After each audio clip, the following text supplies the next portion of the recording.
Tonight with new developments in the coronavirus emergency in America and around the world. President Trump tonight weighing a drastic move. The U.S. now with more than 119,000 cases and more than 2,000 deaths.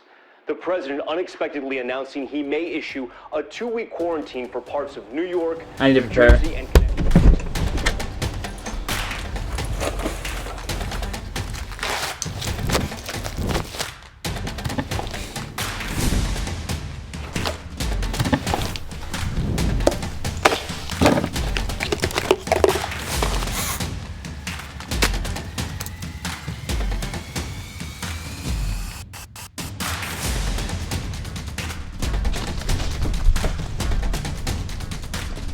My goodness, I need to get to the store right now.